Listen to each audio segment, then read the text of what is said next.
14th. Good evening, everybody. Feels like it's been a busy couple of months, and I know you all have been very preoccupied with your professional and personal lives. So I appreciate your making the meeting and that we were able to put something together. Yeah. We had an addition to the agenda. As you know, we have received an application for the NRC from David Trotter. He works for the city of Lake Oswego, and he wasn't sure if he could make it at 6. So that's why I put the interview at the end of the meeting. Also, there's a Metro Enhancement Grant Committee meeting that starts at 6 tonight, and Mayor McGriff has to be at that meeting. So she may or may not join us for the interview. Okay. So just so you know that. And good to see everybody. And Nancy, I'll leave you in charge of kicking off the agenda items and as we go. So I called it to order already. Do we need to do a roll call? I think we all know each other. I don't think there's anybody new, so. It doesn't look like we're missing anybody. We have 4 members currently, and you're all here. Yeah. Our guest this evening is Kendall Reed, and he's going to be helping us learn about the Clackamas Park Master Plan. Kendall Reed is the Oregon City Parks and Recreation Director. So does anybody have anything they want to change or add to the agenda? I have a quick just ask, I guess, to Pete, which is to help me understand what I need to be kind of recording to be appropriately doing my duty here. Thank you, Secretary Brian Kvisler. Appreciate that question a lot. What you want to be looking for is you don't have to record every detail. If there's a lot of discussion going on where the content isn't clear, you don't have to try to encapsulate all of that. We have the video and the recording. What you would probably want to concentrate on is decision points. So at the end of any particular item, if the committee decides you want to make a decision about that item, then you would record what that was. Okay. But to the extent that you have your time and ability, we can fill in the gaps, and we'll approve our draft minutes at the subsequent meetings. So does that make sense? That makes sense. Is there any need or desire for like time recording of what happened when? Okay. No, that's not part of the requirement. Okay. We have the video, and that has a clock on it. So Great. Yeah. All right. I'm on it, guys. Great. Okay. Thanks. Thank you. Hey, public, is there anybody from the public here? Get some public comment? Okay, well, then we move on to new business, and the first thing on the agenda is the Clackamas Park Master Plan. So Great. I have a PowerPoint. And let me see. I made a PDF of it, so let me pull that up and make sure I've got the right. No. View.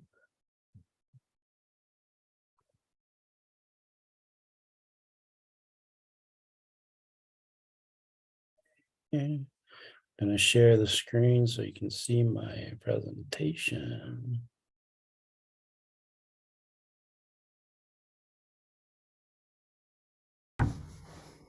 Everybody see that? Yep. Yep. Okay, so it's June 14th, 2023. I slapped this presentation together. There may be some errors here and there, but we will, attempt to make this as as good a overview of the master plan as possible. So I only have 11 slides. So meeting purpose for this item is to give you guys a high-level overview of the master plan, Clackamas Park master plan. Parks Department has done a lot of work and public outreach to prepare the proposal. What I'm going to do is provide a brief summary of the relevant approval criteria from the Oregon City Municipal Code that apply. And principally for your review, I'm going to discuss potential project impacts within the Natural Resources Overlay District. And then we'll just have a discussion. The General Development Plan, AKA Master Plan, is going to the Planning Commission on June 26th for a public hearing. And any comments from this meeting that you guys have, or any recommendations, depending on what you guys decide you want to do, I'll forward those along with a link to the meeting to the Planning Commission. I'm sure that they will want to know what you guys had to say. So that's the purpose of the meeting. I'm going to start with an overview of the existing conditions. The Charter Park acreage is actually 25 acres. And I've got 27 acres here, but that includes the project site with the new RV park across the road. So as you know, it's situated at the confluence of Willamette and Clackamas Rivers. It is our only park designated as a regional park and gets a lot of heavy use from not just Oregon City residents, but regional folks. It's a beautiful park. Facilities include the RV park, the recreational vehicles, there's a playground, a lot of shelter structures, horseshoe pits, various picnic areas. There's the boat ramp, skate park, a dump station for RVs, a lot of different pathways, restrooms, and parking for visitors and for boat trailers as well. The proposed development in concept includes various improvements to the park. That includes reorienting the park main entry. So the public right-of-way out in front of the park is going to slow down and become a right angle with an entrance directly into the park that will change. There's going to be some improvements to pedestrian crossings across Clackamas Drive there. That'll help people get across the road to the park and from parts east and south of there and north. Upgrades to the site's pedestrian and vehicle circulation and parking. There will be a new boat launch facility, and the existing boat launch facility will be upgraded to serve human-powered craft, canoes and such. New play area, large, flexible, open lawn spaces. The RV park would be relocated out of the floodplain and away from the river. Restrooms would be upgraded, and expanding the skate park, sport courts, art installations, and importantly for you all, extensive habitat restoration that includes plantings of native trees, shrubs, and ground cover. So here's a graphic of the existing conditions, which was in your packet, the link to the website. Did everybody get that link and were able to check it out? Okay, great. So just, this is oriented and with north to the left, just so you know. So there's the Clackamas River here and Willamette River here. And as you can see, the existing RV park here, where the numbers 8, 9, 11 are, would be going away. And there'd be quite a few changes over here with respect to the parking associated with the boat ramps. and that sort of thing. This is the proposed final master plan, which is going to be before the Planning Commission. And I'll just run through these by number. You have a pedestrian entry, number 1. Number 2 is a play area with a variety of different nature play, it looks like. Number 3, restrooms be upgraded. Number 4, you have the non-motorized launch area where the existing boat ramp is. Number 5, you have an expanded skate park. Number 6, the public plaza. Number 7 is a gateway element right on the right of way there where you enter into the park. And as you can see, the right angle of the future right of way where it'll slow traffic down and make that area a little safer. 8, significant amounts of open space lawn. 9, picnic shelter. 10, access to the river and the banks, which is something that's been talked about in multiple city adopted plans. 12,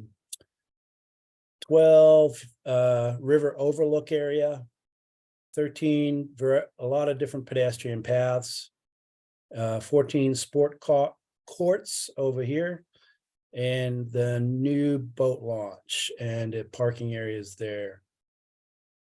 So flipping back and forth between these two site plans gives you some indication of the changes, but this is conceptual. Kendall, anything you want to add at this point, or good? There's a couple of things. So the master plan in regards to the pedestrian trails, we're adding 1.5 miles of trails there. And like he said, with the removal of the RV park out of the floodplain, over by the overflow parking where you see number 11, that also provides us with additional space. Overall, about 8 acres for the entire plan of habitat restoration. So that's pretty significant. And with the parking, we've decreased approximately around 13,000 square feet of impervious area in the park. The feedback that we got from the community is definitely wanting more open space. And then with the improvements to the entry, like Pete said, improving access, but improving safety as well. The issues that we currently run into in regards to accidents and people coming through the park has been an issue for quite some time. So that's pretty significant as well. Thank you. Good to know. Those are really important extra points. Just want to summarize the overlay districts that apply to the property.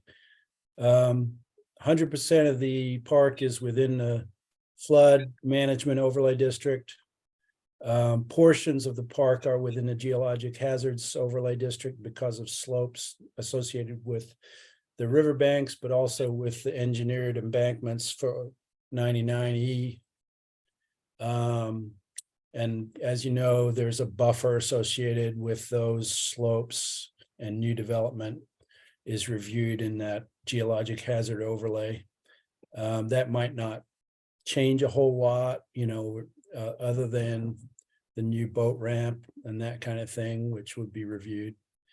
100% of the park is within the natural resource overlay district, and that was a requirement of Metro Title 13 when we adopted the new NROD regulations. And 100% of the park is within the Willamette River Greenway, which requires what's called a compatibility review at the Planning Commission level for any impacts to the Willamette River. The Willamette River Greenway does allow for exceptions from review for recreational uses and park projects like this. So it's a pretty easy compatibility review as far as planning staff goes, and we'll be making findings and recommendations based on that. Feel free to jump in with questions at any point. But otherwise, I was just gonna get through this and get to the end. The I have a process, question. okay, So I incidentally was just at Clackamas Park this afternoon. My family wanted to go there after school today and kind of visit. So while I was visiting there, I was noticing that the walking paths might benefit from more park benches. Is that a part of the plan as well? I know it's a small detail, but I'm curious. well, I'll defer to Kendall on those kinds of comments, because they're not necessarily related to the criteria that I'm gonna. Sure. Sorry to but derail the conversation. That's all right. We have had some comments about improvements that people would like to see, and I anticipate we'll get more, and that's fine. So maybe we can answer that at the end of the presentation. Does that Sure. sound Yeah. good? Okay. So our code requires what's called a master plan or general development plan for any institutionally zoned property over 10 acres in size before any development can occur. So that's why this is going to the Planning Commission. A general development plan governs development up to a specified period of time, up to 20 years in the code, and development can be approved in phases once that general development plan's been approved. And individual portions of the plan and the park can get submitted as through what's called a detailed development plan. This is not a detailed development plan, it's a general development plan. That the general development plan process is what's known as a discretionary review by the Planning Commission. And that allows for some flexibility in the application of zoning codes. But no adjustments or variances have been requested with this general development plan.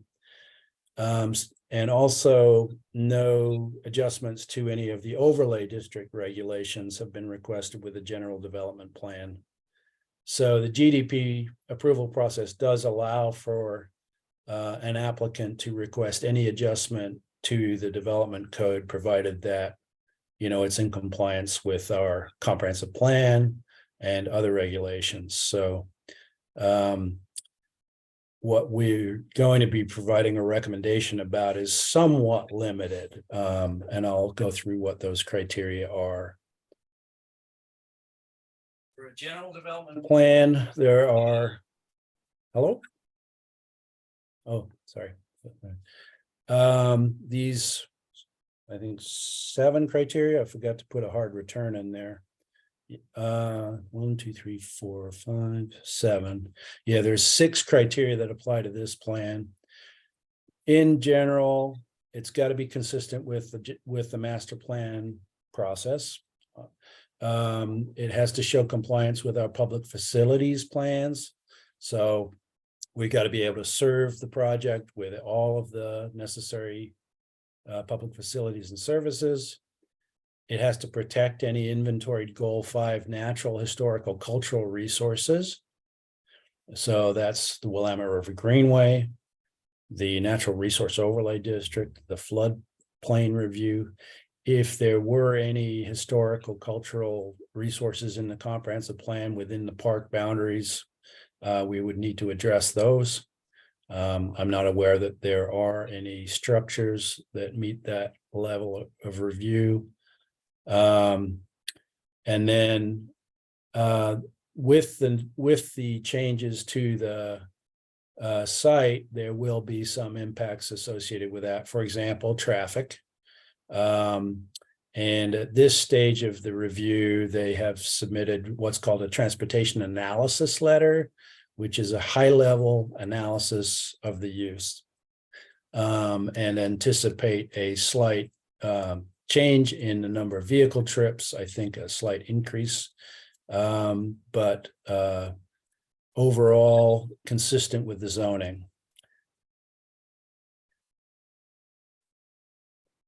And slide here with respect to the natural resource overlay district. So at the time of the detailed development plan, we're going to run through the criteria in chapter 1749. The park is entirely within the NROD, but was developed prior to the application of the overlay district regulations. So many of the uses therefore are pre-existing and lawful and allowed to continue. There will be a net decrease in impervious surface. And generally, the plan indicates a significant improvement to the water resource protection and habitat functional values embodied in the NROD, but that would be further vetted and reviewed by the city's NROD consultant at the time of a detailed development plan review. Large portions of the park will be returned to native habitat, as we discussed. And there are some new impervious areas, such as new boat ramp along the bank. However, there's a net improvement there, I believe. So that's my very quick summary of what I think the impacts in the NROD are. Kendall, you'd mentioned the overall amount of impervious surface, I think, or the change there. That also has ramifications for stormwater management and how the city handles the runoff and that sort of thing. Samantha, you raised your hand. Sorry, I didn't see that. Okay, I just raised it. I have a question about the dump station. Is there a report about this current status of the dump station? What's the is there going to be you might have listed it already, but I didn't know what the exact details would be. I imagine the dump station gets quite a bit of use all year, and that would be a source of effluent if there's a leak. So I'm curious what the plan is for any improvements around that. The plan will remove the dump station completely because the RV park will be all inclusive, where there won't be a need for the dump station moving forward. So it would be a relocation. So our job would be to find a suitable location for the dump station to be located to once we start the construction of the park. I see. Thanks. I had another question about just the waste management. I don't know a lot about RVs, but I assume that like there's bathrooms in them. Is that like other facilities out of the floodplain to handle waste? Not necessarily that's been accumulated at the RV park, but like, if someone's traveling up or, to Oregon City to handle that, or how is that addressed? Kendall, do you know, I could speculate, but I think a lot of that has to do with the building plumbing code and then potentially Department of Environmental Quality requirements, which are state requirements.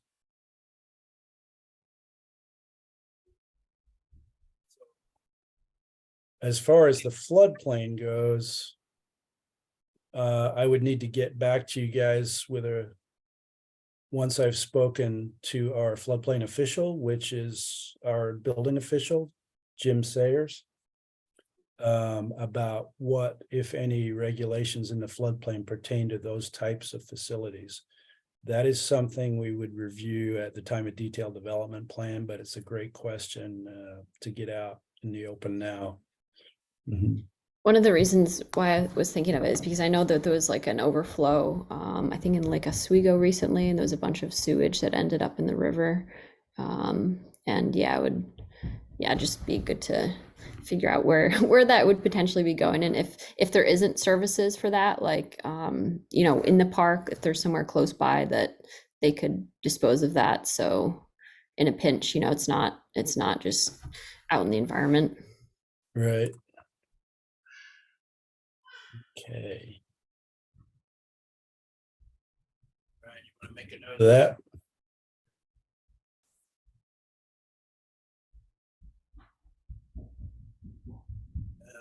Sorry.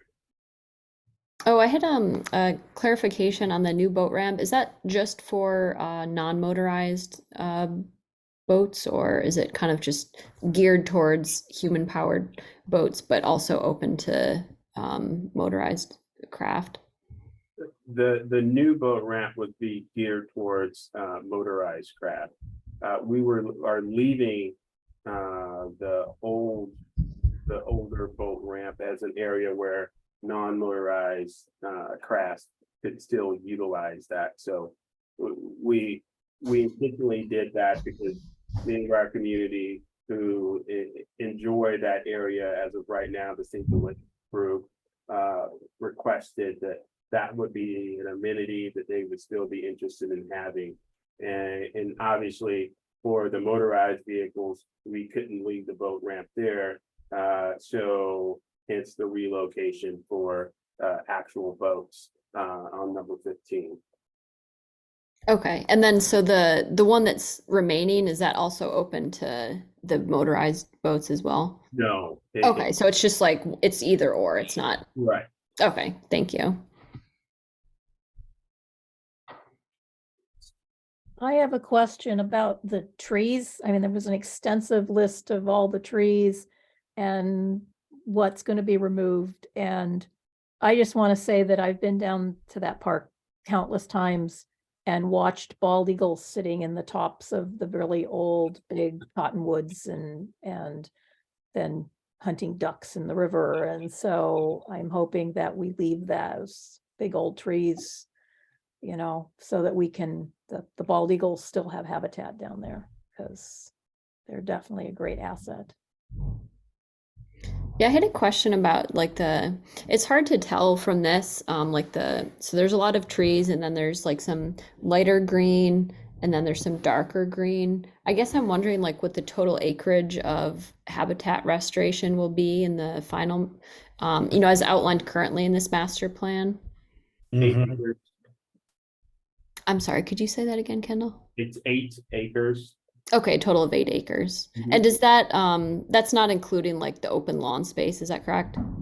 I believe it is including the open lawn space, because with the open lawn space that you see where the RV park would be, is right now, excuse me, that's being relocated, that will be restored, and that's about 2 acres. Okay. I guess I would just generally I think there's perhaps a distinction to be made between, lawn space, open space, and habitat restoration. In my mind, those are pretty drastically different. It's great that they're both impermeable, but for a park of 27 acres, a total of 8 acres of collective green space, including the lawn, doesn't seem, it doesn't seem like a lot to me in terms of like an NROD area. Yeah, that's understood. I think obviously this is a plan where they need to strike a balance between the needs to be a regional park and a natural resource area as well. And we knew when NROD was applied to this property in 2010 that would always be a friction. And so when the detailed development plan is proposed, I think one of the things that will probably come out of this general development plan in terms of a condition of approval is just to get a clearer idea of how that lawn area and open space area is treated, and to what extent can habitat value be maximized and that sort of thing. But duly noted for sure. It seems to me that that big space where the RV park is and it's all lawn there, that there really needs to be more trees close to the river there. You know, on the upside of the trail probably, because otherwise they'll probably wash away in floods. But it just seems to me that there should be more trees there to help absorb any runoff that you are getting from getting into the river. That would actually help, trees and shrubs. So it may not be as scenic for people, but it'd be much more ecologically beneficial to the river. Yeah, I agree, especially like, yeah, those areas that are closer to the river.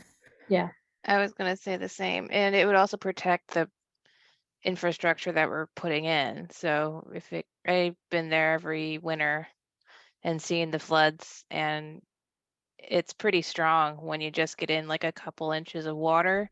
It's a pretty strong current, so it's going to wash away a lot of any sort of initial seed or anything we put down as lawn. It's going to wash away and be a headache and expensive and idea. So I think that if we kind of go in there with the idea that flooding is going to be an issue, vegetation needs to be a part of mitigation and protection, not just for the infrastructure and the open space, but also for people that would go in there.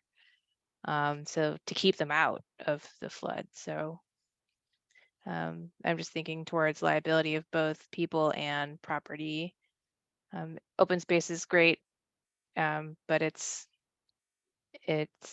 is a floodplain, so it's going to get inundated and dangerous. Yeah, it was entirely underwater, I believe, in the 1996 flood.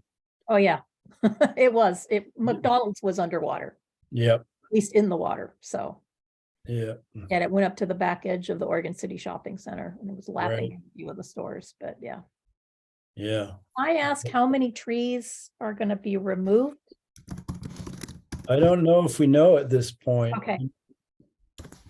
I know the inventory's something over 500 Right, in the inventory. And then might need to get that updated when we would require an update to that inventory with the detailed development plan as existing conditions may change. Okay.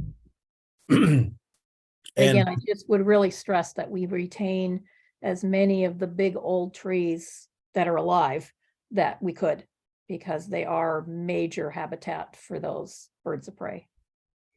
I mean, I think also even for trees that like don't present a hazard, leaving a snag up could also maintain some wildlife habitat without hopefully, and those trees would have to be evaluated obviously for their structural integrity. But like I know there's so many parks that do this, but yeah, they can still maintain a lot of height as a snag.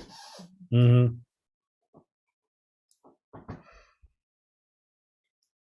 Also, there's a lot of really great ash trees at this park. It would be wonderful to retain them, given that in the incoming decades, we're going to see fewer and fewer of them. So I'd like to have them as long as possible without taking them out for a trail that we could realign better to keep that tree. Trails don't need to be straight. No. Ideally, they're not, right? Yeah, they're more interesting when they're not straight. Yeah. All right.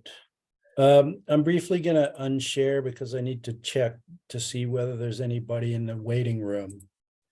Oh, and I just have I'm going to say this now because I'm probably going to forget it, but I have to duck out at 7. So Okay, Emily. yeah, sorry about that. I might try to listen in, but I don't think I'll really be able to participate past 7, unfortunately. Understood. So you won't be with us for the interviews, it sounds like. Yep. All right. I can still, if I leave it on, I mean, the applicant looks great, I think, just based on, how he answered the questions, but. Okay. We're recording it, right? So she could watch it and then. Yep. Yeah, I'm happy to do that as well. Certainly are. Yep. Great. So do you want me to go back to that slide, the proposed plan, and get any more comments going? Oh, is that a basketball court? It looks like 14. Is that the Yeah, sports facility? It's meant to be nondescript. Okay. It's a Are they getting rid of the horseshoes? We did not receive one single comment over the past year where we did public engagement that supported maintaining Okay. the horseshoe facility. So it's not currently a part of this master plan. Makes my husband sad, but you know.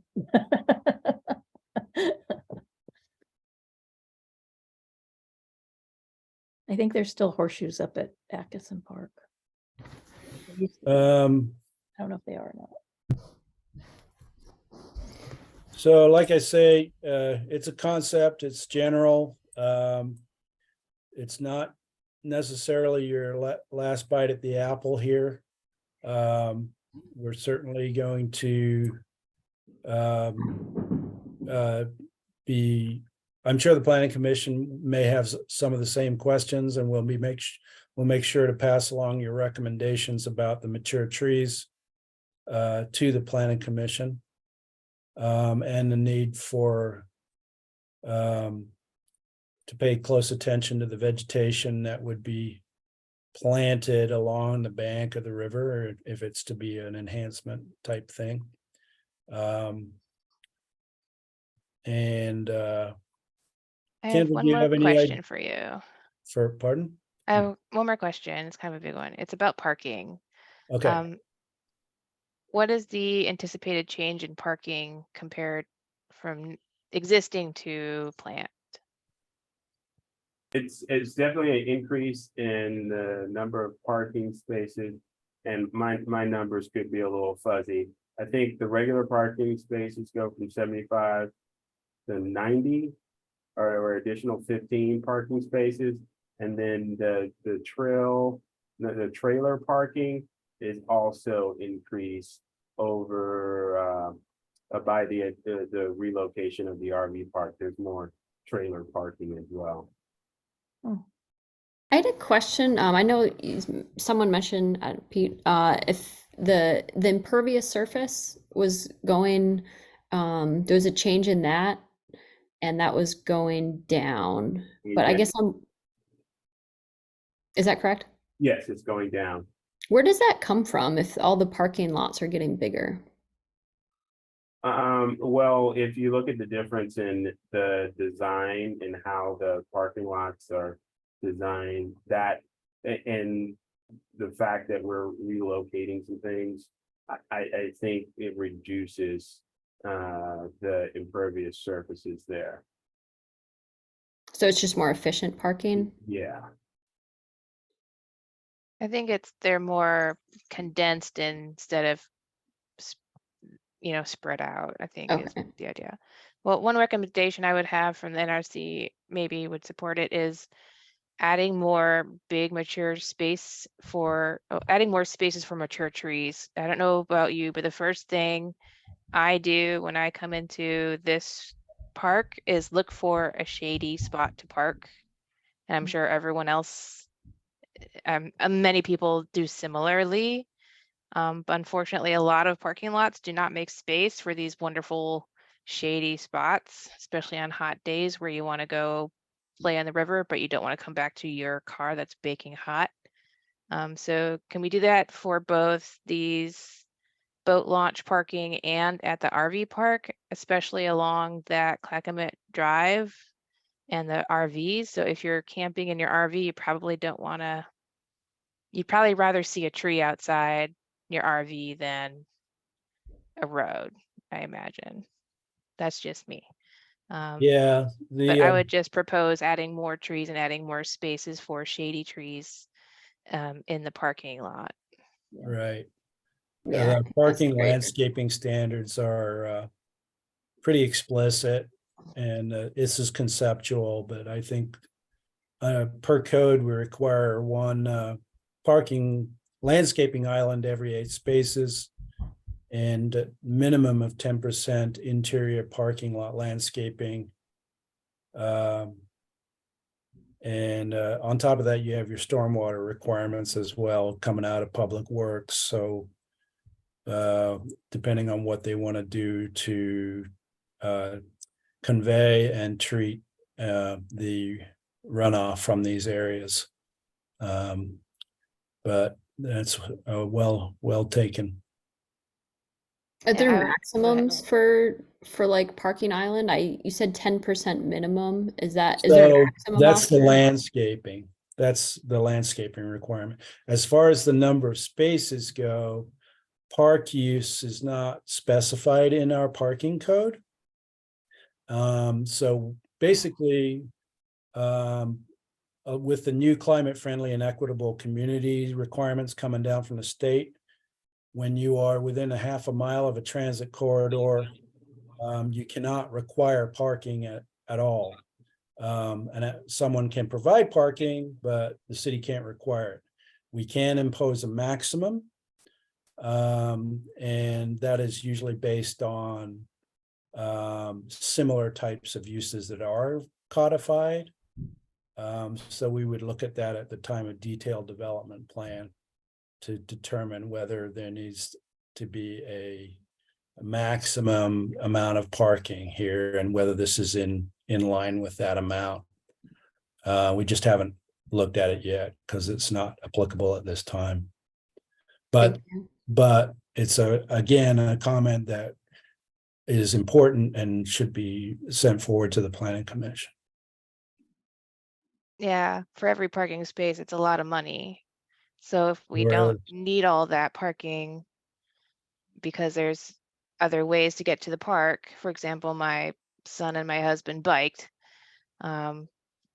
then, or there's buses and, yeah, so it seems like there's a lot of, I would be curious to look at the parking analysis and determine like what was the decision that went into increasing the space, given that we're changing the RV parking, and if it's based on maximum use during the season or if it's based on, you know, use over time. Because I'd rather fund a parking lot that met the needs of use over time rather than peak load, given other options where people they can park either up near the shopping center. There's tons of spaces over there, and walk over if they really need to. And it looks like you're changing the road to make it more accessible for pedestrians. So we wouldn't necessarily need to accommodate all that parking if they could park elsewhere or take other transit. So I'd be curious to make sure that the parking plan is truly necessary and make way for more vegetation, like Nancy said. There's that small bus van that runs around Oregon City, and there's designated stops in Oregon City for it. It'd be good to have a designated spot down there. where Oh, it do you could mean drop like that people off. are you talking about the shuttle, Nancy? Is that the one? I don't know what it is. It's like that little bus, like It's not a little bus, yeah, and yeah. it goes around all around Oregon City, and there's little designated parking, Well, places. there's the Pioneer Center bus, but there's also the couple of buses that run from. Yeah, I know the one you're talking about. Yeah, because there's a space right in the corner of my daughter's house up by Rivercrest Park on Yeah, Sherman. There's North one Side. there and there's one down the street. Yeah.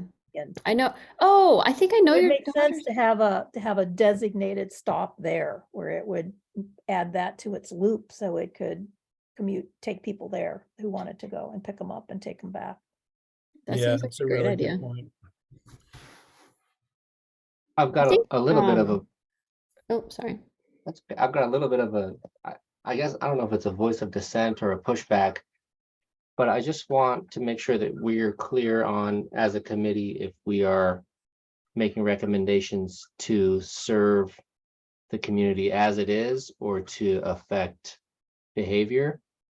Because what I don't think is our lane, and I could be wrong on this, but what I don't think is our lane is to say, well, this many people park here, but if we create a scenario where they could take public transportation, maybe they will. I just wonder, or I'm questioning, like, where our reach should start and end on that. And I'm not saying anything that's been said here is wrong by any means. I just want to be clear as a team on like kind of what we're getting at here.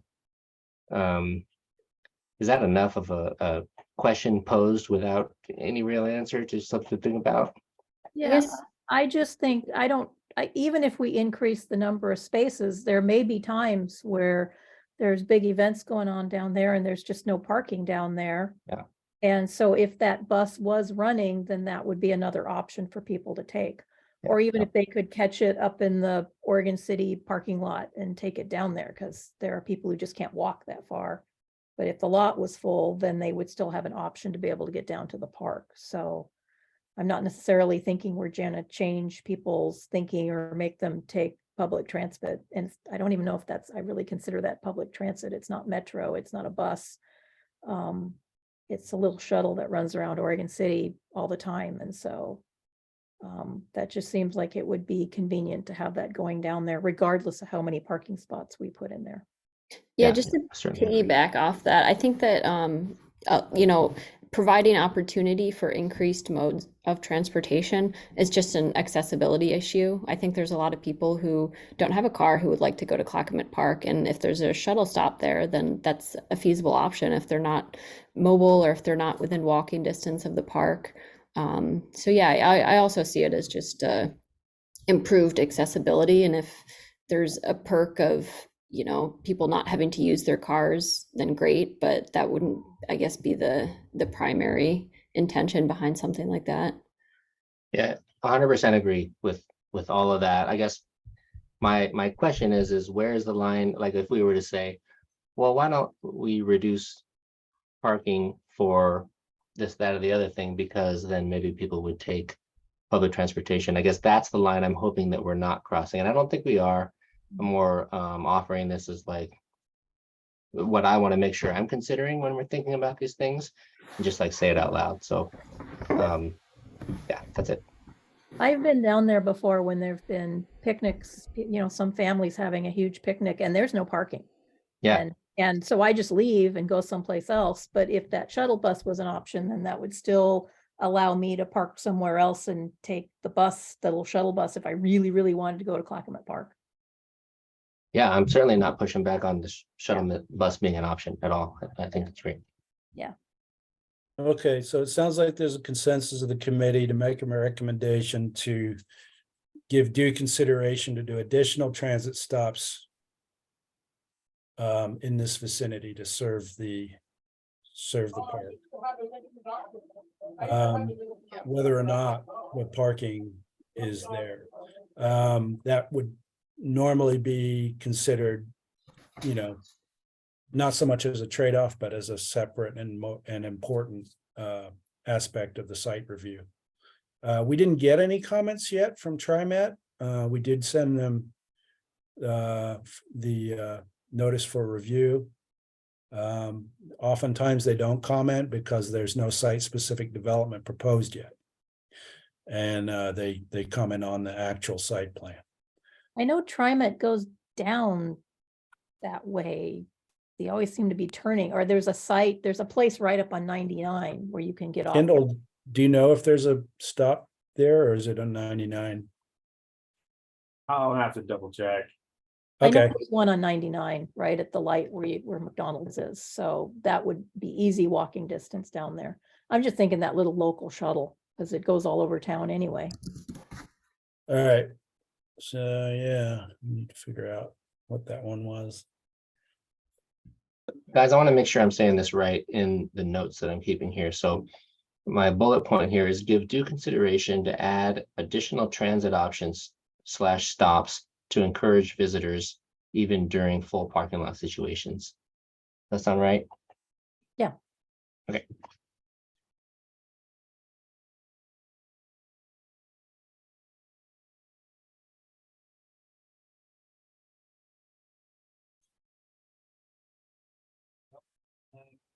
There are no further recommendations. Remember that you can always make comment to the planning commission as individual citizens as well. But thank you everybody for input on this. And I'm sorry, Pete, when did you say that meeting was? It's For the going to planning be commission? the 26th of Okay. June.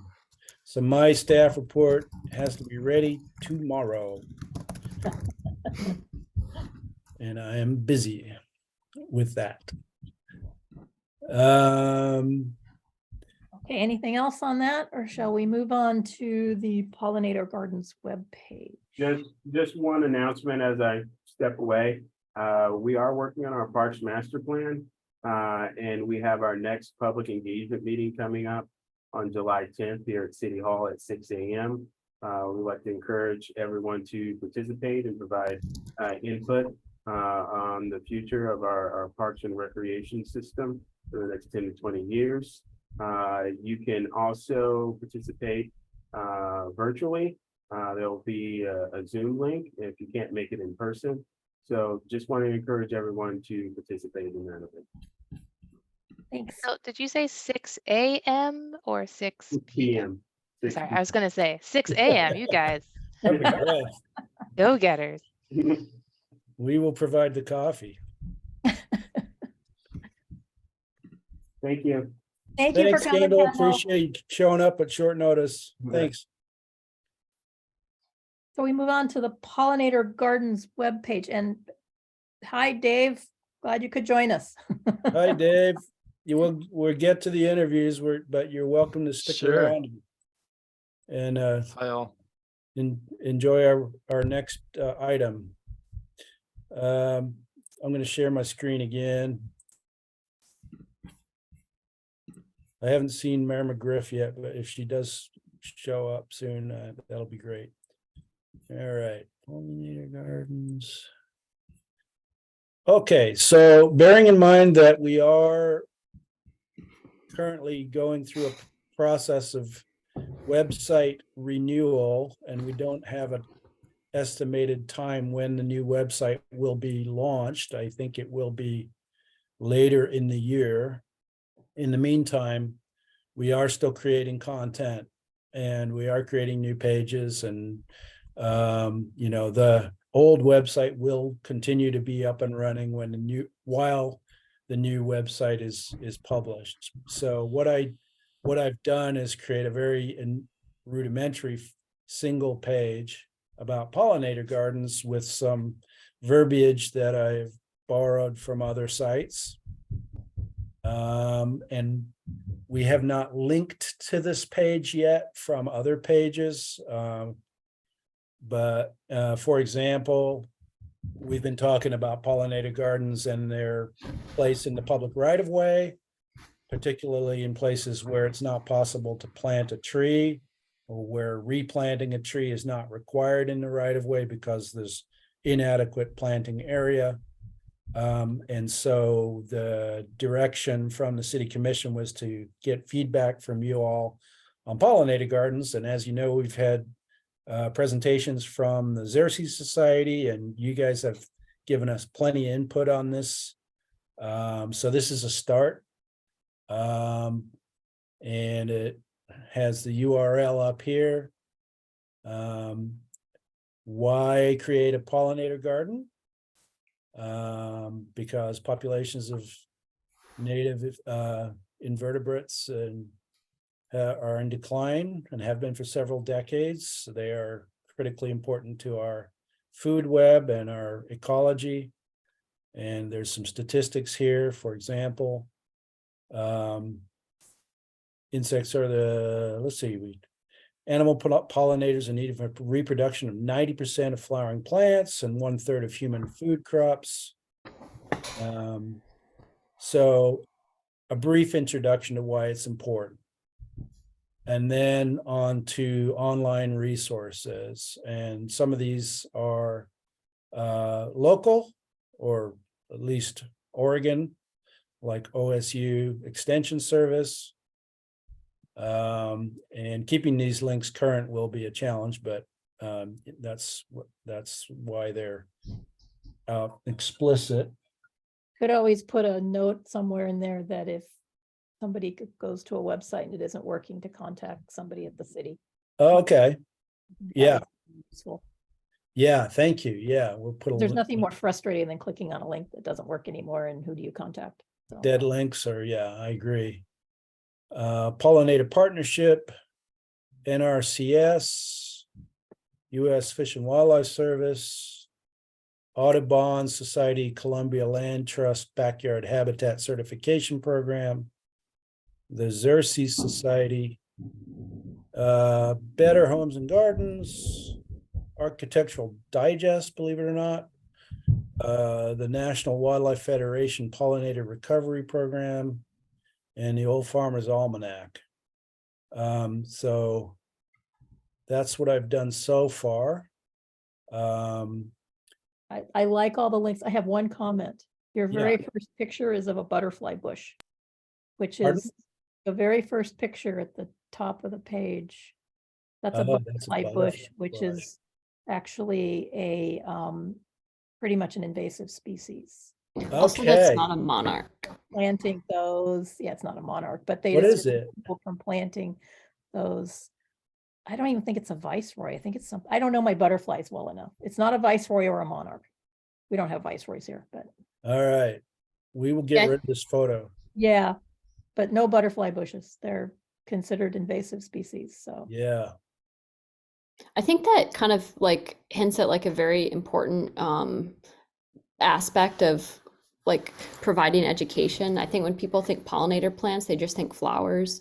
And while the title of this is like why create pollinator gardens, I guess does it really mention anything about native plants? I think that just linking like the importance of conserving native pollinators and providing nectar sources that are from non-invasive native plants is really important. Also pointing out like the damage that pesticides can do. I think that there's like a lot of opportunities for specificity here, and I think that I think a lot of people like agree that pollinators are important, but they don't know what to do. And so I guess to me, like a successful page would have some actionable items like getting rid of invasive species, you know, not using pesticides ideally. And if you do, like, you know, primarily for the intention of getting rid of invasive species that can't be removed other ways.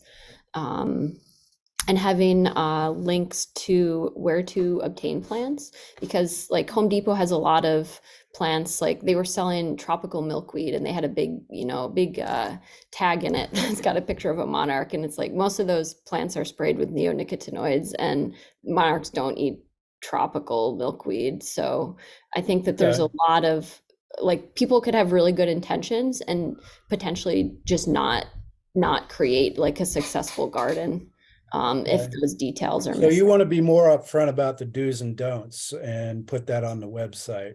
I guess I would like to see more of like an itemized list. Like these are Yeah. things that you can do that will help pollinators, Brian, can and you make a note of that? specify that honeybees do not need saving. They're, you know, basically in the United States, they're an agricultural commodity. And so I think that, you know, distinguishing between native pollinators, which we have so many of, and those ones are threatened, and then the ones that, you know, kind of are more present in popular culture, like the honeybee. Those aren't really, that wouldn't, just to specify that shouldn't necessarily be the focus of a pollinator garden, because they're competitors for nectar sources that are limited, and especially in an urban landscape. Right. Okay, yeah. Emily, I want to say this back to you as I'm recording it, just to make sure that I'm getting the key points. So I wrote, Emily talks about the importance of native plants, avoiding invasive species, and avoiding pesticides. Consider adding a do's and don'ts list. I feel like there's at least another bullet here that I should add. I think because maybe in the someone- resource section, like linking to places that are within, say, half an hour of Oregon City, where native plants can be purchased, or I mean, sometimes there's free seeds. Like I know OSU did a seed share that was free, but just like consolidating that, because in a Google search, like those might not come up. I think the big nurseries will come up, and it'd be great too to just, you know, have local plants from local growers, I think. Okay, I've got that. And amazingly enough, I was at Portland Nursery this spring, and they have a huge set now of native plant seeds. Like all sorts of different native plants, which was really cool. So I was That's grabbing really that I'll exciting. have to plant in the fall because, I couldn't plant them now, but yeah, I was really excited. They had one whole rack of just native plants from the Pacific Northwest and Oregon and things I've never seen in stores before. So really cool. Yeah. And they were out of a lot of them, which was even cooler. Well, Emily, so- if you guys can shoot me some of these resources, we will definitely put them up here. I can put together just like a draft if you want. And then, just we can nitpick it next Yeah. time. I have to Okay. duck out though. I'm so sorry. That's okay. Thanks for the Thank input. you. Appreciate it. Thanks, It's Emily. great that there's going to be a page for this. That's really Yes. important. So Yes, I yeah, think thank you. Really You great bet. There's a start. lot of really good stuff on there. Thank you. Okay, so are we done with the pollinator page? Yeah, I think so. We can, have that discussion offline as well, Right. It's an evolving thing. Right, so we'll Mhm. get the next draft and we can weigh in on stuff. And I mean, you could even send it out to us, Yeah, all right. before the Sounds next great. meeting. Yeah, And thanks for being proactive on that, Pete, and making it on the web.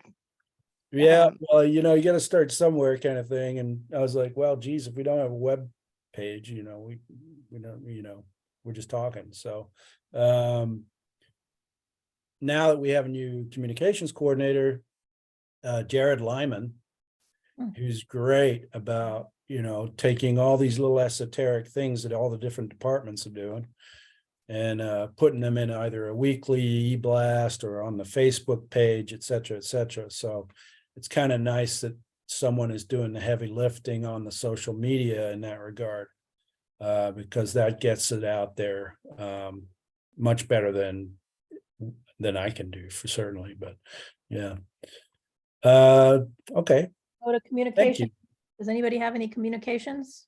Do we have any heritage trees coming up? or- Oh, well, yeah, so on communications, yeah, so on the heritage tree on South End Road, which you already made a recommendation for approval, the white oak, we learned that section of right of way is under Clackamas County jurisdiction, so we had to approach the county to see what they thought.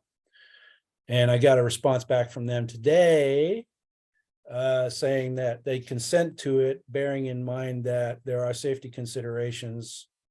And, they want to retain the right to remove the tree under, obvious conditions and that sort of thing. Similarly, PGE commented and consented and said they were okay with it, as long as the clearance distances from their, that they specify in their public safety franchises are met. The tree has been pruned or power line pruned for quite a long time, and that's going to continue. So, That's great. That's great news. yeah, I was surprised. It's really good. So, Hey, I'm going to bring that back to you to make that official in the next meeting, and Okay. then get along to the city commission. great. Anything else on communications? Oh, I wish I was better prepared. I'm sorry.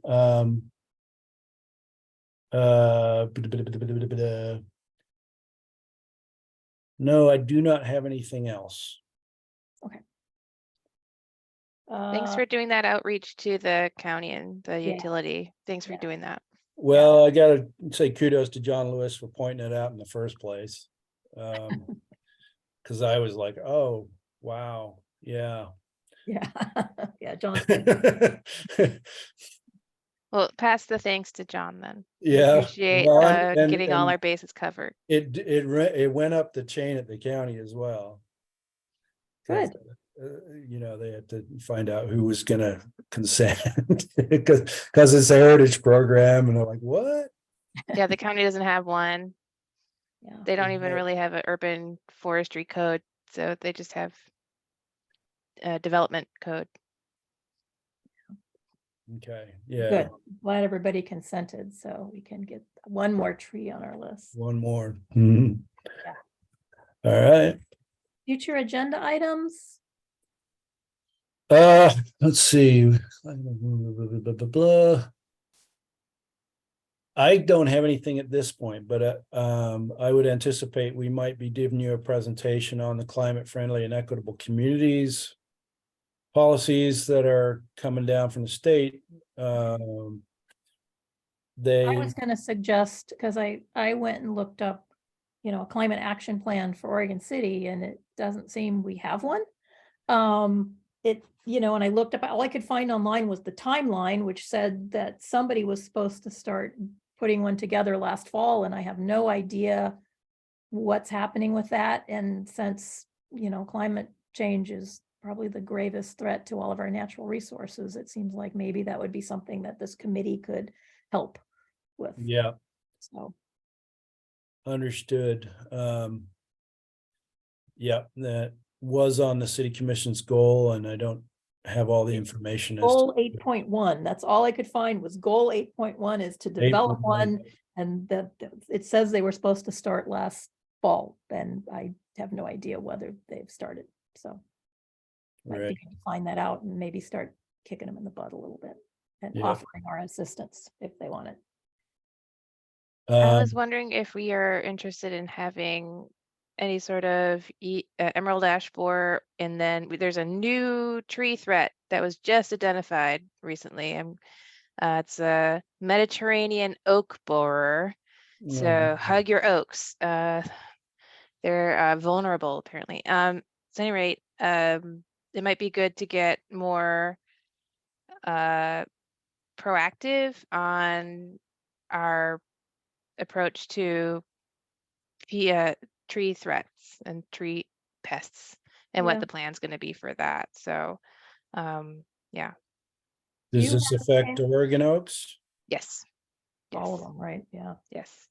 Do you have anybody who on your radar who potentially could do a short presentation on all these new threats? So I can contact Wyatt Williams, who's the ODA and ODF person who did the main presentation at the last conference I was at, and see if he has any time. But basically, there's a new threat, new tree pest that is a tree borer similar to the emerald ash borer, which bores under the bark and girdles the tree that way. This beetle for the oaks bores straight into the heartwood, and then it brings a fungal pathogen that Mm, kills the tree. So unlike the ash tree where the larva and their feeding pattern kills the tree over time, it's a fungal pathogen that kills the tree in the oaks. mhm. So that was recently detected in Oregon this month, or recently in the last 2 months. So Yeah, I think so it'd be good if yeah. we could get somebody to do even a short presentation. Okay, yeah, I'll reach out to Wyatt Williams and see what his bandwidth is, or if he's got a someone who would be able to speak to us.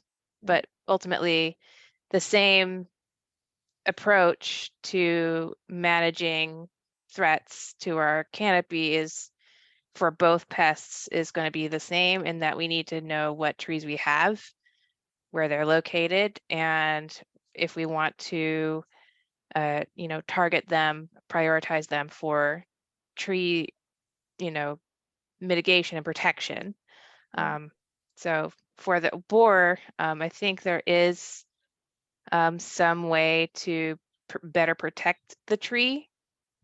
Unlike ash trees, it's not the potential to eradicate emerald ash borer is 0.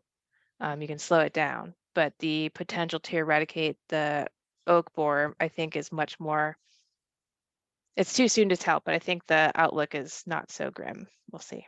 I can find out. I did Mhm. hear that there was some species they were going to bring in that potentially would infect,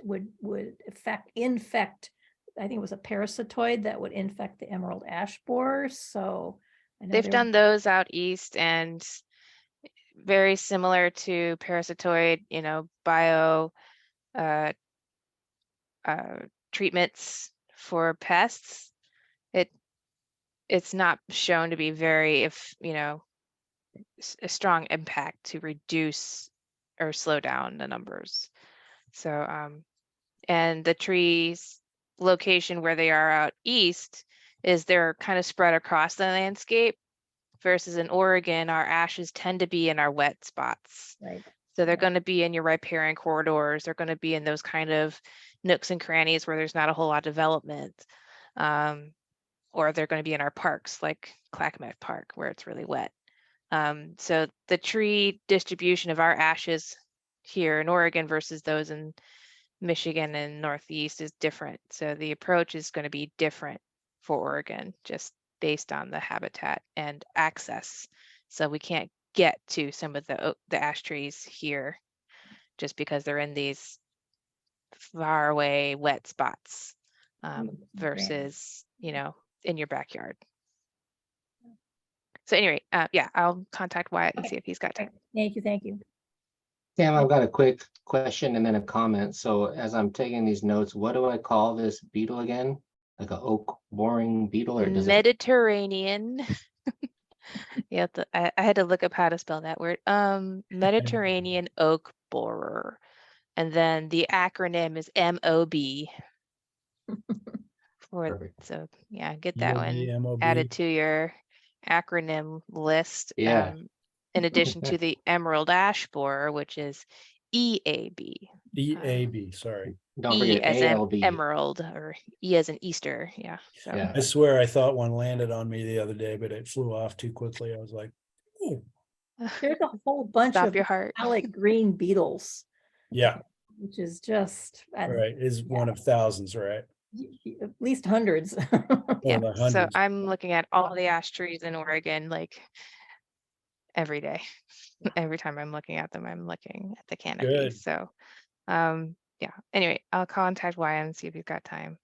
So, Sam, my comment, as you're planning your contact with Wyatt, and I'm guessing that you thought about this very thoroughly, but I just want to say it out loud, is that you ask them to make sure to provide some community-friendly watch outs that they can look for, things like particular egg sites, exit holes, leaf chew patterns, like things that we can offer to our community, like normal people who could just look at a tree and be like, wait a minute, that looks like the picture I saw.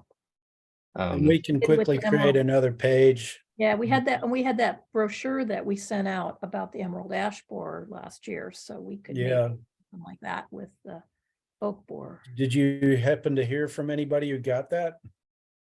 I heard from several people who got it, actually. Good. I had friends who said, what is this about this? I get this in my bill. And so, yeah, Good. I'm Great. glad. yeah. Well, now we got another one. Yeah. But Not to it's alarm you, but yeah, you thought your oaks were safe. Now there's another one. So anyway, but yeah, the main things to look out for emerald ash borer just is going to be reduced canopies. So if you see that a tree that was alive one season, and then in the next year, you see that the tree canopy is severely died back. And also woodpecker excavations on the tree is a big one. mhm. So it's going to be really hard to find those exit holes by just casually, walking by a tree and just like looking at it. But if you see that reduced canopy and you seeing woodpecker activity, that might give you an idea to look at it more closely. And then that tree would only have exit holes lower down at a human eye level after it's been affected for Years. more than 5 years. And you'd see all of those hallmarks as well. But it would be good to know where they are, because that's probably an affected tree. But yeah, reduce canopy, make sure it's an ash tree, of course. And also woodpecker activity. Those are the two big ones on an ash tree. So if you're looking at an ash tree, you know it's an ash tree and it's got those, take a closer look. And then if you see more evidence of emerald ash borer activity, then it needs to be reported as soon as possible. Mhm. While we're on communications, sorry. You guys are gonna be available, or at least Samantha, for the NRC goals presentation to the city commission in July, I believe now, July 12th, I think. Let me make sure of the date. I got it the 11th. 11th. Yeah, Okay, I- yeah. I'd so be it's in there, right? really happy to have someone else join me, so I'm not by myself. Okay. Fair enough. I have no idea what I'm doing at this point, so if I'm available, I will come and join you. Where's it at, City Hall? I mean, Robert Libke up Yeah, near our yeah, place. okay. Yeah, and you can probably revisit the concerns you just talked about with respect to the climate action plan and that sort of thing. Yeah, But it's good to get in front of them. yeah, So I appreciate you guys doing that. Thanks. okay, are we done? Okay, Okay, then I'm adjourning the meeting and everybody stick around because we're going to have an interview. great.